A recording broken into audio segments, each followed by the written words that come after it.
Hello, fight fans. Mike of MMA with Friends. I want to talk today about the Connor McGregor versus Donald Cerrone fight, but probably not for the reason most people are talking about it. A lot of people are very excited for Donald Cerrone. I was myself when I heard about the fight, that he's finally going to get that big payday that he deserves. He's headlining a pay-per-view. These guys are going to be January 18th in a big venue. Connor McGregor always brings out big pay-per-view numbers. In the past, when you have a pay-per-view that goes over 1 million, I mean, you're doing gangbusters. These were what was called the big money fights. That's how you got paid, is you sold pay-per-views.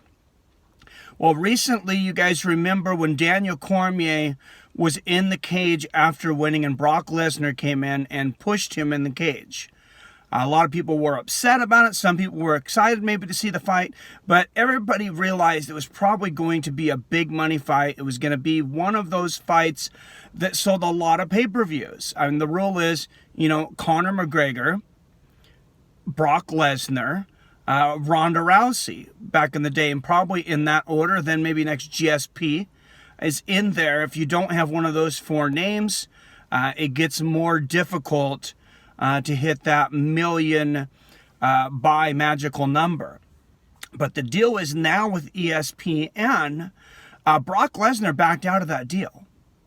And he backed out of it 100% for financial reasons. And that was misreported, I believe, by a lot of sites and by the UFC, or just not reported. So he wanted a huge flat upfront fee because he was told that the pay-per-view was not the same. He wasn't going to get big bonuses for how much pay-per-views that he sold.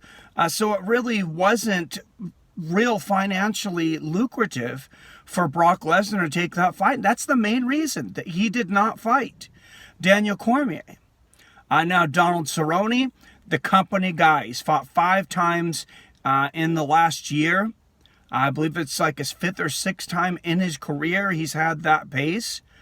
And he says about this is not like it used to be. He goes, the pay-per-view rates are all bought in. He goes, everybody thinks I'm going to, make this big number, like I'm going to make $10 million or something.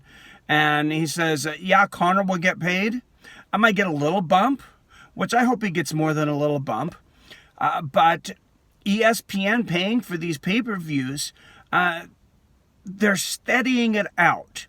From what I heard, the last negotiations that I heard about, and it might have changed in these newest negotiations, but they were paying the UFC a flat $500,000, which is a pretty good median average, because you have some pay-per-views that might only sell 200, 300,000. You have very, very few that are getting in that 800,000 to 1 million level. So at least for now, 500,000 seems to be pretty fair. But what happens is when you get screwed is when you do have the guys that get the 1 million, 2 million pay-per-view buys.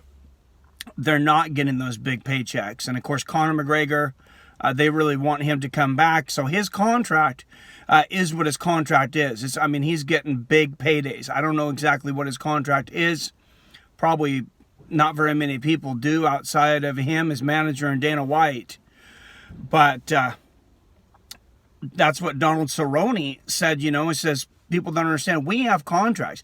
I'm fighting for my contracted rate like I would anyone else. And then I get, some pay-per-view bump on top of it, but it's not this big, huge pay-per-view bump that I would get that would be different from fighting anybody else on pay-per-view.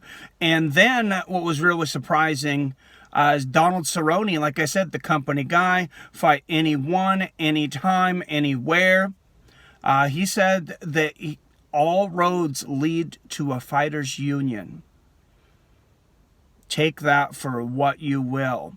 Let me know what you guys think about this situation, about MMA pay in general, or about this fight, or whatever you guys want to talk about. Let me know down there in the comments. I'm curious to know what you guys think about this. As always, I love you. I respect you. And I'll see your fine asses later.